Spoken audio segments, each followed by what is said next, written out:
When I first noticed the discrepancies in our finances, I chalked it up to mismanagement. Everyone has those months where the bills pile up or a forgotten subscription siphons off a little more than expected. But this wasn't that. There were multiple loans I never took out, tens of thousands of dollars in debt under my name, and the purchases, extravagant spa visits, designer handbags, weekend getaways. At first, I thought it was a banking error. Maybe someone hacked into our accounts. It didn't cross my mind that Lisa, my wife of 7 years, could be involved. She'd always been a bit spirited, let's say, with money. But this wasn't just overspending. This was deliberate. I confronted her one evening, as calmly as I could. She was sitting on the couch, scrolling through Instagram, as if the weight of our growing financial hole didn't exist. Lisa, I began, holding the bank statement in one hand. Can you explain this? These loans? This debt? Where did this come from? She looked up, her expression equal parts irritation and feigned confusion. What loans? What are you even talking about, Mark? This isn't funny, Lisa. I didn't take out these loans, and they're in my name. What's going on? Her face twisted into something unrecognizable, a mixture of disdain and amusement. Oh, grow up, Mark, she snapped. It's not like you were using the money. I needed it for things. For things? I repeated, incredulous. What the hell does that mean? You wouldn't understand, she said with a smirk, brushing her hair back like she hadn't just dropped a bombshell. It's not like you've ever been able to give me the life I deserve. So I had to take matters into my own hands. That was the first time I felt the crack in my world, a deep, sharp fissure running right through the foundation of my marriage. Her words, her tone, it wasn't just the money. It was something more sinister. I pressed further, asking why she would do something like this. That's when she laughed, a cold, bitter sound that still echoes in my ears. God, you're clueless, aren't you, she spat. You think you're such a good husband? Always working late. Always so boring. I deserve better. I deserve someone who knows how to live. That's when it hit me. The late nights out, the girls' weekends, the mysterious texts she claimed were from coworkers. Who was he? I asked, my voice barely more than a whisper. Her smirk widened, but she didn't answer right away. When she finally did, her words crushed me. Why don't you ask your best friend? I stared at her, the weight of her words pressing down on me like a lead blanket. My best friend? It couldn't be true. Kevin had been my closest confidant since college. We'd been through everything together. Bad breakups, career highs and lows, weddings, family holidays. He was practically family. You're lying, I said, though my voice cracked, betraying my resolve. Lisa leaned back on the couch, crossing her legs as if she were discussing the weather. Oh, Mark, don't be so dramatic. Kevin and we have something real, something passionate, something you could never give me. Her words were like a knife, twisting deeper with every syllable. My heart raced, anger bubbling to the surface. You're disgusting, I spat. How long has this been going on? She shrugged, completely unbothered by the storm brewing in my chest. A year, maybe more. It's hard to keep track. Then, as if to twist the knife further, she added, honestly, Mark, I'm surprised it took you this long to figure it out. A year. An entire year of lies. Of Kevin sitting across from me at barbecues, clinking beer bottles, laughing at my jokes, pretending to be my friend. I thought of the times he consoled me when Lisa and I fought, telling me to be patient with her. The betrayal was a living thing, gnawing at my insides. And the money? I demanded, my voice rising. You took out loans in my name to fund your little escapades with him? Lisa rolled her eyes, as if I was the unreasonable one. Don't act so self-righteous. I had to do something to keep up. Kevin and I deserve the finer things. It's not my fault you're such a penny pincher. The rage boiled over. I loved you, Lisa. I trusted you. And you used me, lied to me, humiliated me. What kind of person does that? Her expression hardened, the smirk replaced by cold, unyielding anger. Oh, spare me the victim act, Mark.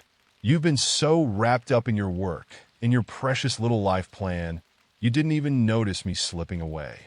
This is just as much your fault as it is mine. I clench my fists, trembling. You don't get to blame me for your choices.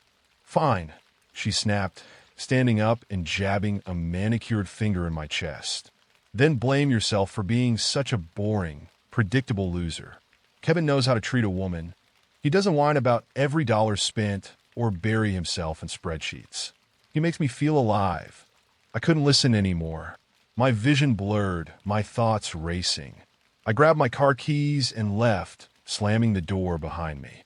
As I drove aimlessly through the city, her words replayed in my mind, each one cutting deeper than the last.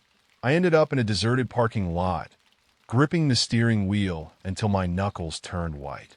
The betrayal wasn't just personal. It was financial, emotional, existential. I wasn't just losing my wife. I was losing my best friend, my identity, my life as I knew it. But then, as the shock began to subside, something else took its place. Determination. Lisa and Kevin thought they'd outsmarted me, that I'd just roll over and let them ruin me. But they didn't know who they were dealing with. They made their move. Now it was my turn. The drive back home was a blur, but by the time I stepped through the door, I was no longer the same man who had left hours ago. My despair had crystallized into something sharper, colder. I was done being the naive fool Lisa thought she could manipulate. If she and Kevin wanted to play dirty, I'd show them what that really looked like. Lisa was still in the living room, scrolling through her phone like nothing had happened. She didn't even glance up when I walked in. The sight of her, so casual in the wake of everything, made my stomach churn. I ignored her and went straight to the bedroom, grabbing my laptop and a few key documents from the drawer where I kept our financial records. That night, I stayed up until the early hours of the morning, piecing together a strategy. I combed through bank statements, loan documents, and transaction histories, tracing every penny Lisa had taken. It didn't take long to find the pattern. Withdrawals and charges lining up perfectly with the weekend she claimed to be at her girls' trips or work events. Flights, luxury hotels, expensive dinners, all under my name. I created a folder, meticulously organizing the evidence. Screenshots of her messages and emails I pulled from her cloud account, proof of the loans in my name, even the ridiculous Instagram posts she'd made flaunting her luxury life while tagging vague, ambiguous locations. She wasn't just careless, she was outright reckless. The betrayal burned anew when I found charges tied directly to Kevin. I hadn't noticed it before, but now it was clear as day. A $3,000 watch, a steakhouse receipt for two, a high-end gym membership. She wasn't just using me to fund her lifestyle. She was building a new life with my best friend. I knew I couldn't confront them without a plan. If I exploded in anger, it would give them a chance to lie, twist the story, and turn things against me. No, I needed to be smart, precise, ruthless. The next step was crucial. Early the next morning, I called a lawyer, someone discreet, experienced in high-conflict divorces. I laid everything out for him. The infidelity, the financial deceit, the loans in my name. He didn't mince words. "This is serious," he said. "The financial fraud alone could ruin your credit and your future if you don't act quickly. But with the evidence you've gathered, you've got a strong case. I'll draft the paperwork immediately. We'll freeze joint accounts and contest the debt. As for the affair, we'll make sure it's documented." By the time the call ended, I felt a small, unfamiliar spark. Hope. For the first time in days, I wasn't drowning in the betrayal. I had a lifeline, a way out. That evening, I returned home armed with resolve. Lisa greeted me with an exaggerated yawn and a mocking tone. "Oh, back from your pity party? Did you cry it out in the car?" I didn't react. I couldn't give her the satisfaction of knowing how deeply she'd hurt me. "We need to talk," I said, my voice calm and measured. Her smirk faltered just slightly. "What now?" "You'll see," I said, heading to the office where I kept a folder of evidence. "We'll talk soon enough." And with that, the pieces were set in motion. Lisa and Kevin had no idea what was coming. It didn't take long for my lawyer to set things into motion. By the end of the week, joint accounts were frozen and a petition for divorce was filed. Lisa didn't know yet. I needed to time the revelation perfectly. In the meantime, I had to play my part, acting normal to avoid suspicion. But inside, I was simmering, waiting for the moment to strike. Then came the opportunity one didn't expect: a party. Kevin was hosting a small gathering to celebrate his new business milestone. Lisa, of course, had already planned on going. She casually mentioned it while brushing her hair one evening, as though nothing was out of the ordinary. "Kevin's hosting a thing this weekend," she said, not even looking up. "You should come. Show some support." The audacity was breathtaking. She wanted me to stand in a room with them, knowing full well what they'd been doing behind my back. But instead of exploding, I smiled. "Sure," I said, keeping my tone light. "It'll be good to catch up." She raised an eyebrow, surprised. "Really? Yeah, why not?" The day of the party, I arrived prepared. My lawyer had advised me to be discreet about my evidence gathering. But Kevin and Lisa's arrogance made that unnecessary. They flaunted their relationship right under my nose, assuming I was too blind or too stupid to notice. So I wore a wire, a simple audio recorder tucked into the inner pocket of my jacket. Anything they said in that room could potentially strengthen my case. The party was exactly what I expected: a nauseating display of wealth and pretense. Kevin was in full charm mode, shaking hands and boasting about his business ventures. Lisa clung to his arm like a trophy, laughing too loudly at his jokes. I stayed in the background, nursing a drink and watching them work the room. Every glance they exchanged, every subtle touch, was a dagger to the heart. But I stayed composed. This wasn't the time for emotion. Eventually, Kevin cornered me near the bar, wearing that smug grin I'd come to despise. "Mark," he said, clapping a hand on my shoulder. "Glad you could make it. How's everything?" I forced a smile. "Good. Busy with work. You know how it is." He nodded, swirling his whiskey. "Yeah, you've been working hard, haven't you? Lisa's mentioned how late you've been at the office. Must be tough." The implication hung in the air, thick and taunting. I clenched my fist around the glass, but kept my tone light. "Well, someone's got to keep the bills paid." Kevin chuckled, oblivious to the trap tightening around him. "True, true." Lisa joined us then, sliding up next to Kevin with a radiant smile. "Mark," she said, her voice dripping with fake sweetness. "You're not sulking in the corner, are you?" "Not at all," I replied smoothly. "Just catching up with Kevin." Her laugh was sharp, brittle. "Good. It's important to support each other, isn't it?" I didn't respond. Instead, I excused myself and slipped into the hallway, pretending to take a call. There, away from the noise, I pulled out my phone and sent a message to my lawyer. "Got what we need. Let's proceed." The party continued without me, but I stayed long enough to ensure my recorder captured everything. Their flirtations, their whispered remarks, even a passing comment about their weekend plans. By the time I left, I felt vindicated.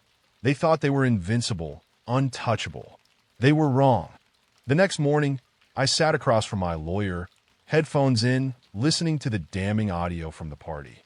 Every laugh, every flirtatious remark, and the unmistakable arrogance in their voices fueled my resolve. My lawyer nodded, satisfied. "This is gold, Mark," he said. "Between this and the financial evidence, you have a solid case. Not just for divorce, but to protect yourself from the debt she's saddled you with." That was what mattered most. I didn't just want to leave Lisa. I wanted to ensure she couldn't drag me down into the financial abyss she'd created with Kevin. The next step was a meeting with my bank to contest the loans. My lawyer advised me to report the financial fraud, but I hesitated. Despite everything, there was still a part of me that didn't want to take things that far. Not yet. For now, my focus was on protecting myself and exposing her lies. Lisa, oblivious to what was coming, spent her days as if nothing had changed. She still lounged around the house, scrolling through Instagram and dropping hints about her next girls' weekend. Every word out of her mouth felt like poison, but I kept my poker face intact. Timing was everything. The day came when I was ready to confront her. I chose a Friday evening, knowing she wouldn't have time to manipulate Kevin or spin a web of lies before the weekend. She was in the kitchen, pouring herself a glass of wine, when I set the stack of evidence on the counter. "What's this?" she asked, raising an eyebrow. I didn't respond. Instead, I pulled up the audio recording on my phone and hit play. Her laughter with Kevin filled the room, followed by his unmistakable voice. "You deserve better than him, Lisa. You're too good for Mark." Her face paled. For once, she didn't have a quick retort. "Care to explain?" I asked, my voice cold and measured. She stammered, reaching for her wine glass. Mark, it's not what you think." "Not what I think," I repeated, slamming the folder open to reveal the screenshots of her messages, the loan documents, the receipts. "You've been having an affair with my best friend and stealing from me to fund it. What part of this is open to interpretation?" Her facade crumbled, and for the first time, I saw something close to fear in her eyes. "Mark, listen." "No, you listen," I interrupted. "I filed for divorce. The accounts are frozen. The loans? Contested. You and Kevin can sort out how you're going to pay them back, because I'm not taking the fall for your lies." She gaped at me, her mouth opening and closing like a fish out of water. "You're overreacting," she finally managed. "We can fix this." I laughed, a bitter, humorless sound. "Fix this? You destroyed everything, Lisa. Our marriage, our finances, my friendship with Kevin. And now you think we could just patch it up?" Her fear twisted into anger, her voice rising. "You weren't there for me, Mark. You think this is all my fault? Maybe if you'd been a better husband—" "Stop," I said, holding up a hand. "Don't you dare try to spin this on me. You made your choices. Now you can live with them." I left her standing in the kitchen, stunned and speechless. It was the first time I'd ever seen her at a loss for words, and it felt like a small victory. But I knew this was just the beginning. Kevin was next. The confrontation with Lisa left me shaken, but it was nothing compared to what I felt driving to Kevin's house the next day. Betrayal from a spouse was devastating enough, but betrayal from someone I'd called a brother? That was a different kind of pain, raw and suffocating. I didn't bother calling ahead. Kevin's house was a short drive away, and I needed to see the look on his face when I laid everything bare. By the time I pulled into his driveway, my anger had crystallized into a laser-sharp focus. I wasn't here to yell or fight. I was here to cut him out of my life with the precision of a scalpel. Kevin answered the door, his ever-present smug grin faltering slightly when he saw me. "Mark? Hey man, what's up? Can we talk?" I asked, my voice calm. Too calm. Sure," he said, stepping aside to let me in. "What's going on?" I didn't sit down. Instead, I pulled out my phone, set it on the kitchen counter, and pressed play. The same audio that had shattered Lisa's composure filled the room, the evidence of their affair undeniable. Kevin's face went pale as the recording continued, his usual confidence draining away. When it ended, I looked him square in the eye. "You've been sleeping with my wife," I said, "and you've been helping her siphon money out of my accounts. What kind of friend does that?" He stammered, backing away, slightly. "Mark, listen, it's not what it seems." "Oh, it's exactly what it seems," I snapped. "Don't insult me by pretending otherwise." He ran a hand through his hair, his panic evident. "Look, man, Lisa and we didn't mean for it to happen. It just did." "Don't," I said sharply. "Don't give me that bullshit excuse. You made a choice. Both of you did." Kevin's expression hardened, his panic giving way to defensiveness.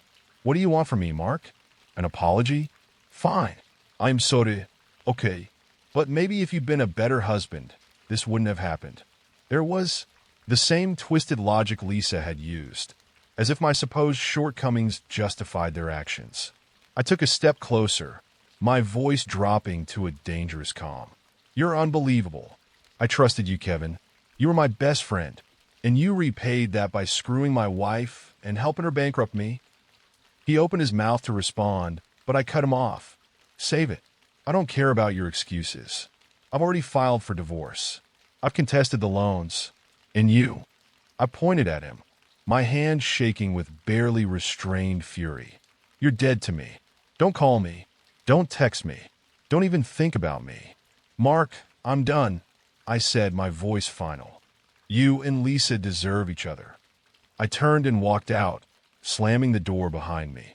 For a moment, I just stood there on the porch, breathing heavily, the weight of what I'd just done sinking in. Kevin and Lisa were out of my life, but the damage they'd done, that was going to take a long time to repair. As I drove away, I felt a strange mix of emotions: anger, sadness, relief. But most of all, I felt a newfound determination. They'd taken so much from me, but they wouldn't take everything.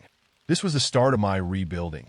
By the time I got home, the adrenaline from confronting Kevin had worn off, leaving me with a dull ache in my chest. It wasn't just the betrayal or the lies. It was the sheer magnitude of the mess they'd left in my life. My finances, my friendships, my trust in people, all of it shattered. But I wasn't going to let them win. Not after everything. Lisa was still at the house, of course. She hadn't packed a single thing since our conversation the night before. When I walked through the door, she was sitting at the dining table, scrolling through her phone like nothing had happened. "Did you talk to Kevin?" she asked without looking up, her tone laced with a mixture of curiosity and defiance. I dropped my keys on the counter and stared at her. "I did." "And?" she pressed, finally meeting my gaze. "And I told him the same thing I'm telling you now," I said, my voice cold and steady. "You're done here. I want you out by tomorrow." She scoffed, leaning back in her chair. "You can't just throw me out, Mark. This is my home, too." "Not anymore," I shot back. "The accounts are frozen. The lawyers already filed for divorce. You can take whatever you bought with your own money, assuming there's anything left, but everything else stays here." Her smug demeanor faltered, and for a moment, I saw the cracks in her armor. "You're serious. Dead serious," I said, stepping closer. "You've lied, stolen, and betrayed me in ways I can't even wrap my head around. You don't get to stay here and pretend like nothing's changed." She stood, her expression shifting from shock to fury. "You can't do this, Mark. You think you're so righteous, but you've been a shitty husband for years. Always working, always too busy to make me feel loved. What did you expect?" "I expected loyalty," I said sharply. "I expected my wife not to screw my best friend and drain my accounts to fund her fantasy life. But I guess I was asking too much." Her face twisted with rage, but I didn't give her a chance to respond. "Pack your things, Lisa. By tomorrow, or I'll have the locks changed and let the lawyer handle it." I turned and walked away, heading upstairs to the guest room where I'd been sleeping since this nightmare began. I closed the door behind me, leaning against it as I let out a shaky breath. I didn't trust her to leave quietly, but I wasn't going to back down. That night, I barely slept. I kept expecting to hear the sound of her packing or leaving, but the house was eerily silent. When I finally ventured downstairs in the morning, she was gone. No note, no goodbye. Just an empty wine glass on the counter and a half-packed suitcase missing from the closet. For the first time in weeks, I felt a glimmer of relief. She was gone, but the fight wasn't over. The house felt empty the next morning. Not in the comforting way I'd imagined, but in a heavy, suffocating way. Every room still carried echoes of Lisa, her perfume lingering in the air, her scattered belongings in drawers and closets. For years, this house had been our home. Now it was just a place I had to reclaim. My lawyer called early to update me. The divorce papers had been delivered to Lisa through her new attorney, probably one Kevin had paid for. I imagined the two of them sitting together, planning their next moves, their bond forged through deception. The thought made me sick, but I pushed it aside. I had more important things to focus on. The financial fallout was worse than I'd anticipated. Lisa had taken out more loans than I originally discovered, using my credit to fund vacations, shopping sprees, and even a down payment on a car I'd never seen. My lawyer assured me we'd fight every one of them, but it would take time. Months, maybe years. I spent the day canceling joint subscriptions, updating passwords, and removing Lisa from everything: bank accounts, insurance policies, even the Netflix account.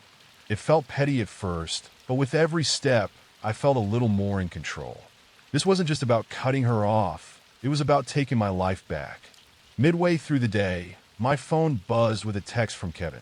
I stared at the screen for a long moment, my chest tightening as I read his name. "Kevin, we need to talk." Can we meet? Just us. I ignored it. There was nothing left to say to him. Whatever shred of friendship we'd once shared was long gone.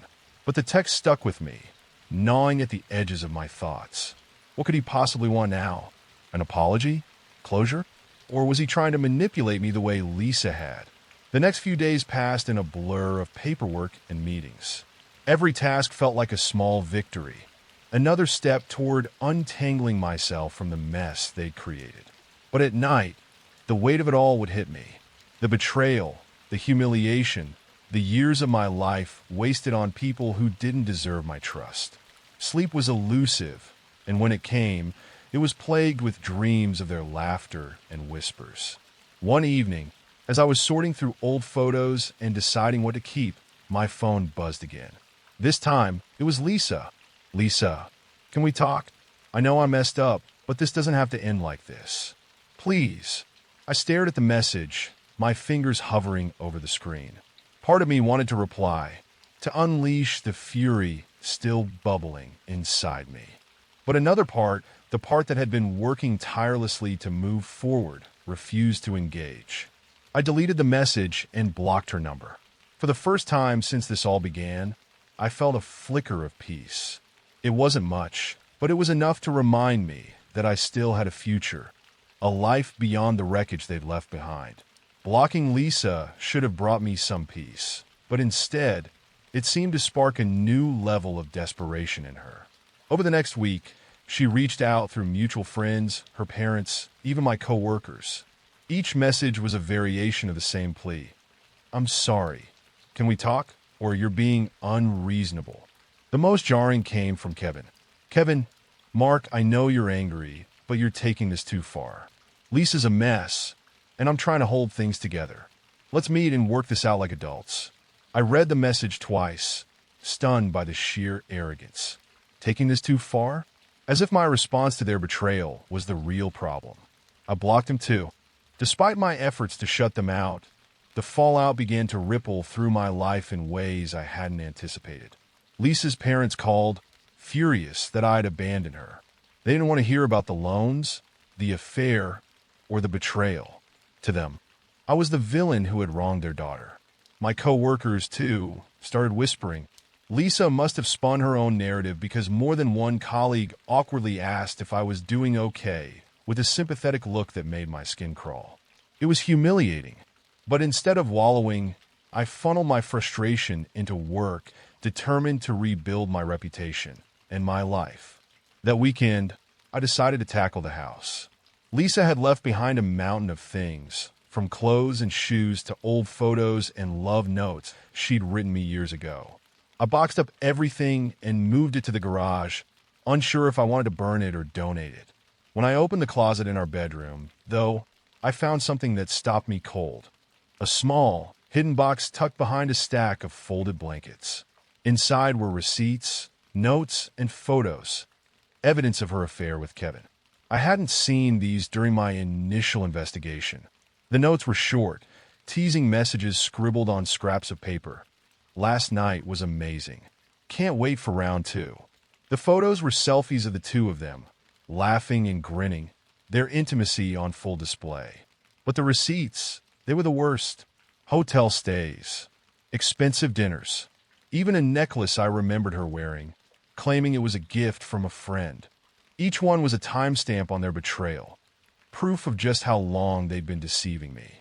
I added everything to my evidence folder, knowing it could strengthen my case. But holding that box in my hands, I felt something deeper than anger. It was a raw, aching grief for the life I thought I'd had, for the love I'd given to someone who didn't deserve it. I sat on the floor of the bedroom for what felt like hours, staring at the box. Eventually, I closed it, sealing it with tape. This wasn't my burden to carry anymore. I was done being the victim of their selfishness. The next morning, I donated most of Lisa's things, keeping only what I needed for the legal proceedings. The house felt emptier but lighter, as though I'd finally purged the weight of her presence. It wasn't much, but it was a start.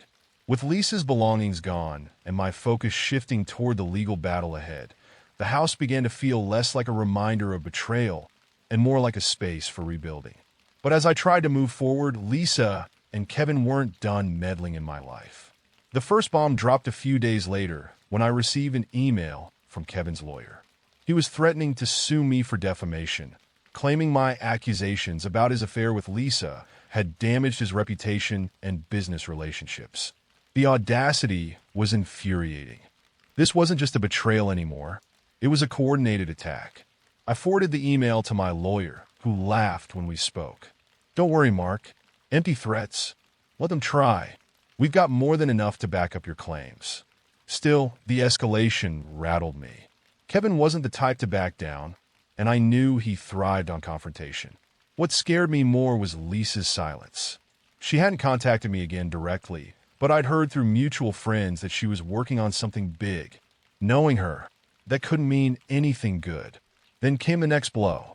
I was at work when my boss called me into his office. "Mark, we've received some troubling information," he began, sliding a folder across the desk. Inside were screenshots of emails and texts, fabricated messages that made it look like I'd been embezzling company funds. My stomach dropped as I flipped through them. "These aren't real," I said immediately, my voice firm despite the panic bubbling inside me. "I didn't send these." My boss nodded, his expression grim. "I believe you, but the board will need to review this. In the meantime, I think it's best if you take some personal leave." I left the office in a daze, furious and helpless. This had Lisa's fingerprints all over it. She and Kevin were trying to destroy me, financially, emotionally, and now professionally. But I wasn't going to let them win. That evening, I met with my lawyer to go over the documents. "We'll handle this," he assured me. "But you need to start protecting yourself. These people are desperate, and they're trying to provoke you into making a mistake." The advice stuck with me. For weeks, I focused on staying calm, documenting everything, and keeping my head down.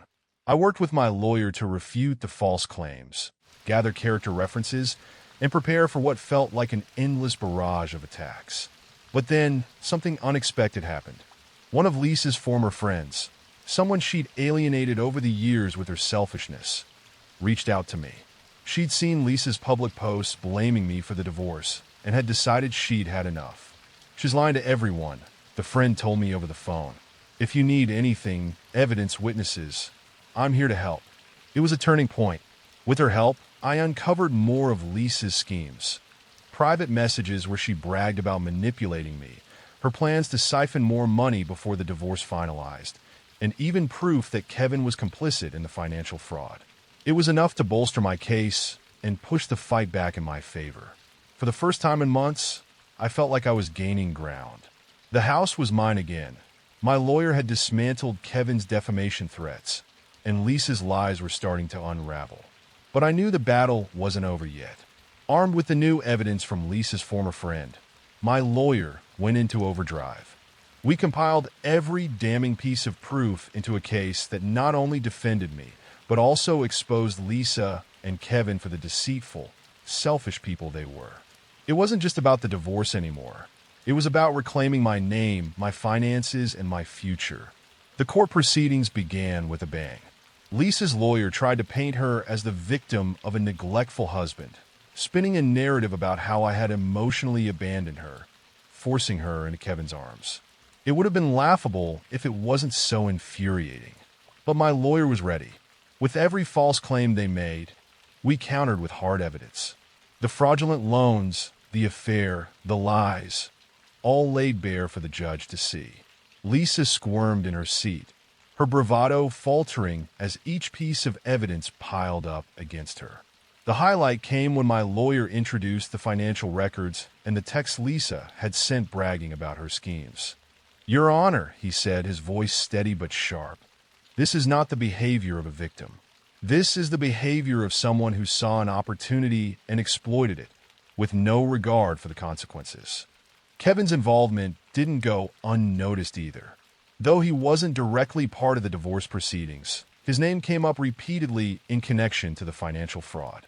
It was clear to everyone in the room that he wasn't just a passive participant. He was Lisa's partner in crime. By the time we wrapped up, Lisa's once confident smirk had all but disappeared. Her lawyer scrambled to shift the focus, but the damage was done. The judge ruled in my favor, granting me a clean break from the marriage, excluding me from the debts Lisa had accumulated in my name, and even awarding me a financial settlement to cover the damages she'd caused. When the ruling was read, I felt a weight lift off my shoulders. It wasn't just about the money or the legal victory. It was about finally regaining control of my life. But the best part came later. A week after the ruling, I received a call from a mutual friend of Kevin and me, someone I hadn't spoken to since this nightmare began. "You might want to check social media," they said, their voice tinged with amusement. Curious, I logged in. Kevin's business, the one he'd built his entire persona around, was in shambles. Word of his involvement in the affair and the financial fraud had spread like wildfire, and his clients were dropping him left and right. Lisa's public image wasn't faring much better. The same people who had rushed to defend her were now distancing themselves, realizing they'd been conned. I didn't celebrate their downfall, at least not openly, but knowing they were finally facing consequences for their actions, that was more satisfying than I could have imagined. The chapter with Lisa and Kevin was finally closing, but my journey wasn't over.